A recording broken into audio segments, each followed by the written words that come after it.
This is going to be a quick video on storage of flour, just vacuum sealing flour.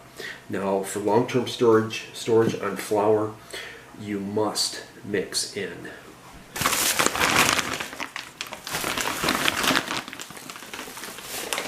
diatomaceous earth, the food grade. It is very important that you locate this.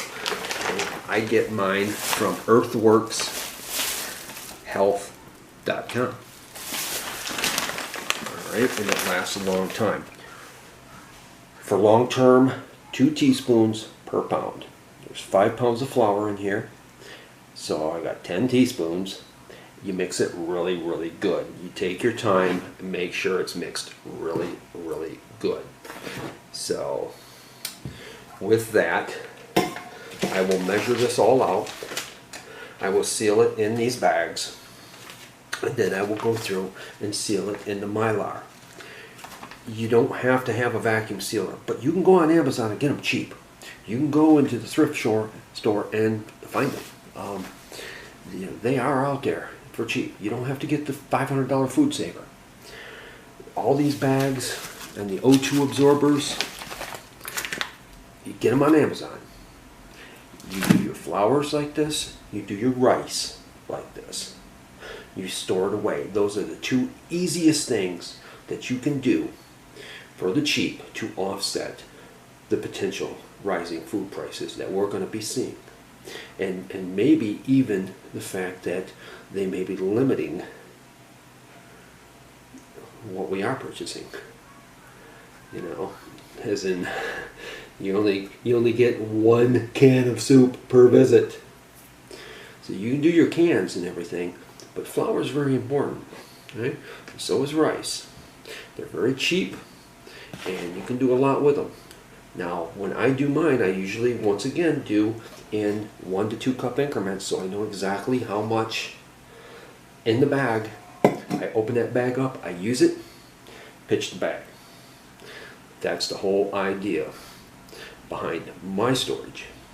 I don't want to store 20 pounds. However, this one, I'll do this in 2 bags because I'll probably use this to barter with down the road maybe if it does run out. You never know. You have to be prepared for every type of scenario. So, you know, if there's no flour, it's like, hey, okay, I got salt, I got flour, what do you got? You know, oh, I got a Band-Aid. Hey, I'll take it. Go ahead.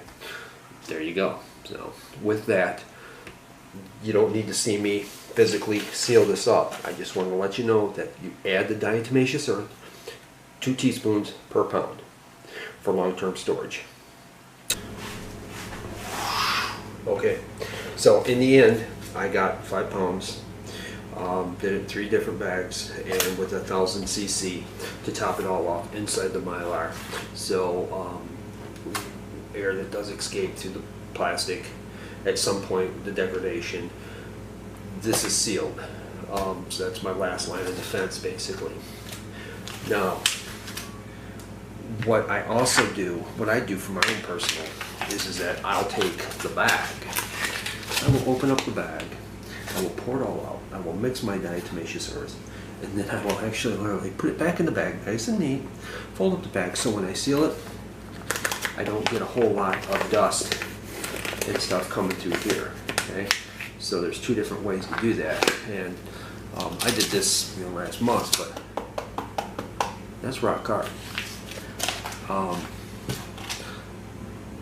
Once I put this into the Mylar and then seal it again, that's good for 10 years, man. There ain't nothing getting in this. There ain't nothing getting out of this.